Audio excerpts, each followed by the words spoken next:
Alright guys, as you can see, I finally got her painted. What do you guys think of the color? Third time painting, second time with single stage. Sorry for the goofy glare. It didn't come out too bad.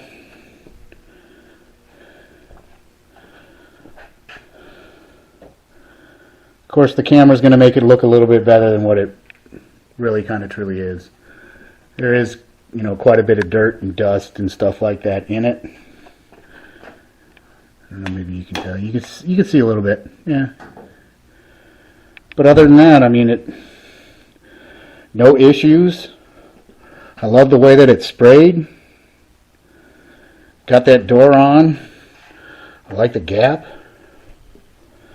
Still having issues with that. I don't know why that's, and it did that before. It stuck out like that at the bottom.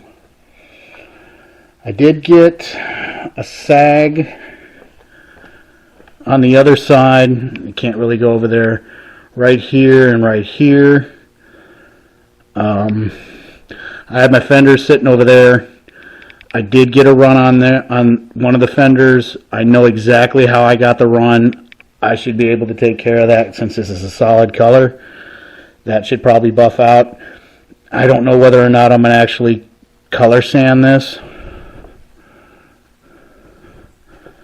But I absolutely love I love the color too. It's not quite, it doesn't quite match. This is a little bit lighter. That's a little bit darker, of course. But you can kind of somewhat tell it's a lighter.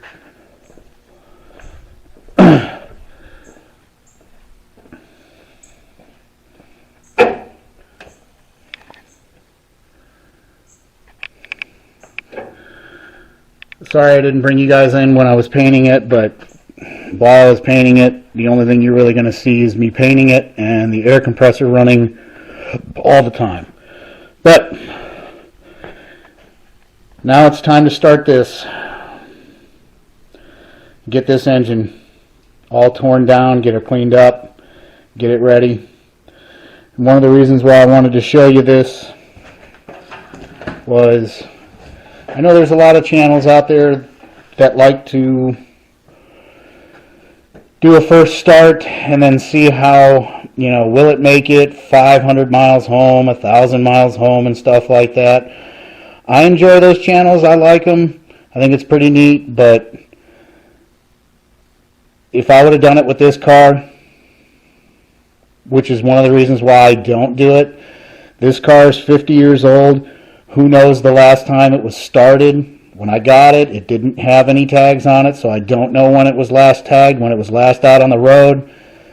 Obviously, if you go back to my first video and actually look at it, in the condition that it was in, it'd been parked for a long ass freaking time. And as you can see, I've never had to do this with a distributor before. I couldn't even turn it. It was a pain in the butt to get out, and as you can see, I broke it. That thing was tough to get out. I've never had to do that with a distributor before. Hopefully I didn't drop anything down there. But I did clean the galley out. But one of the things that I was basically saying, one of the reasons why I don't like to take things 500 miles, this coolant port, even though it's open right now because I kind of cleaned it a little bit, that was completely blocked. And if you would have taken this car 500, it probably wouldn't even have made it 500 miles. It would have overheated and you would have blown your head gasket and you probably would have cracked your block. This is the original 390 engine, I do believe. Although when I took everything out, it does say 352 there. That's kind of weird. But I'll jump underneath it and make sure. I'm pretty sure this is still the original engine. It's a 390. The badging was 390. It pulls. The VIN number pulls is a 390. So I don't think it went through an engine swap.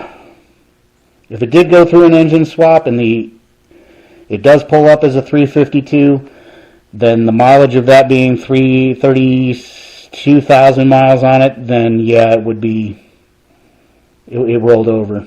But wanted to get you on board. I got that head all loosened up. That thing was freaking heavy. It was heavier than the damn head. But let me set you up, and I got all the bolts loose. Oh, and that figures I don't even have the bottom. Maybe I could set you on the table. Yeah, that's good enough. Let me see if I can pull this head off. The other one was kind of a pain to get off. And it looks like this one is going to be too.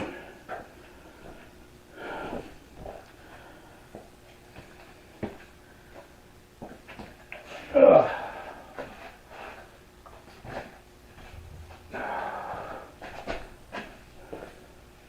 Let's hope it doesn't fall.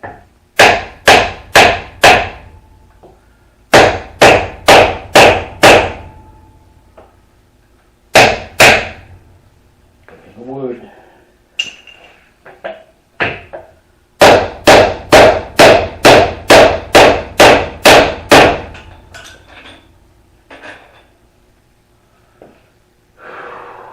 Oh boy. I don't really like doing this.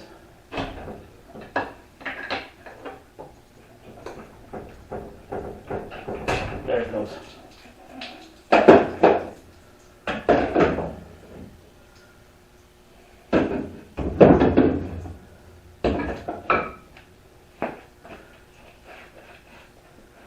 See if the other port was blocked. It wasn't. That was good.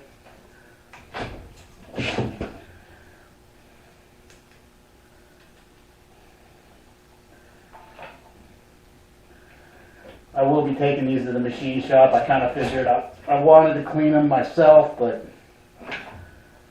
might as well take them to the machine shop. Come on, get off there. Come on.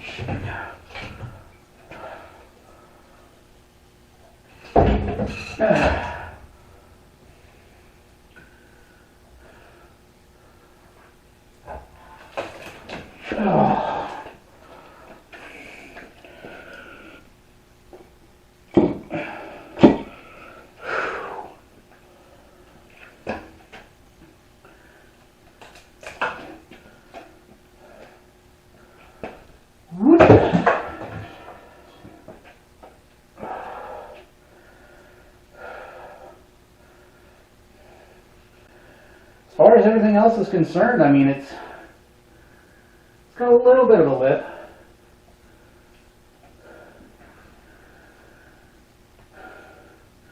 But that side over there, that cooling port, that would have definitely leaked. Or I'm sorry, that would have blown your head gasket. Cracked your block.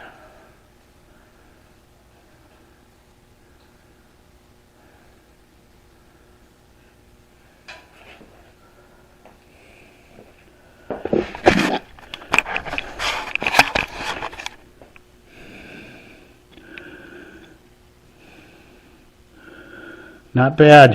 I mean, there's minimal.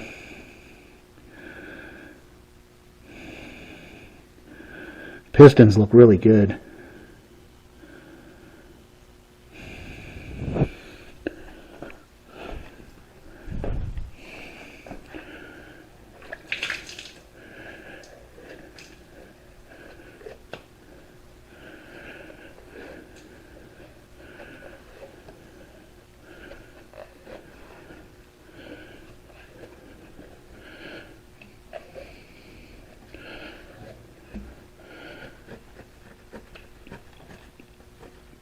I think that's where the casting number is. It's right there. Pistons look really good.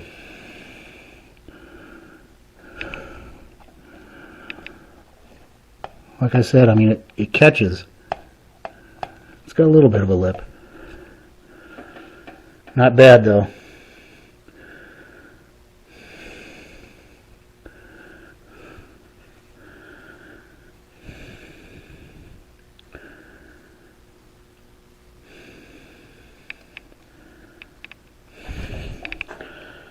Let's look at the bottom of the head.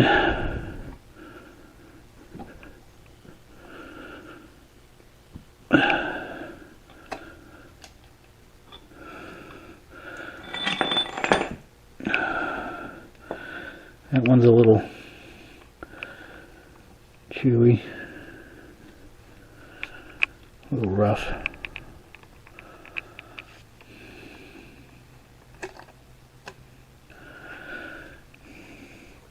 Not bad.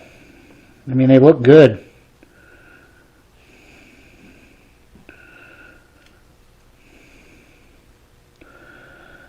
But we'll get these to the machine shop.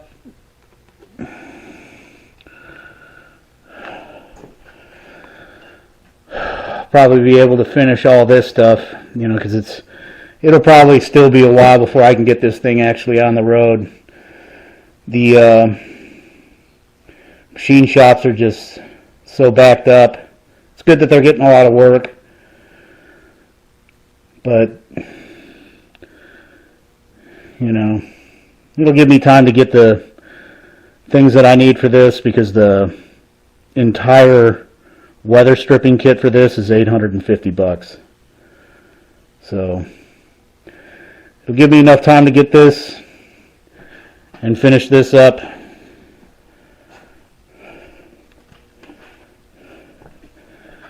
Made that gauge panel, installed the radio, runs. I had to put a new fuel line in. The fuel line was leaking, so I had to put another fuel line in. That was fun. No leaks. It runs. It drives. It does have tags on it, but it doesn't have an exhaust, so it's loud. But alright guys, just wanted to make a quick video. The 67 is painted. I think it looks good. Even then, if I don't cut and buff it, it's a good 20-foot car. You know, people see it driving down the road. It'll be a head turner. It'll definitely be a head turner. And I'm still kind of iffy about cutting and buffing. I'm not a professional at all for cutting and buffing, so I mean, if I could find somebody that would actually cut and buff this, that would be badass. But alright guys, have a great Memorial Day. Peace.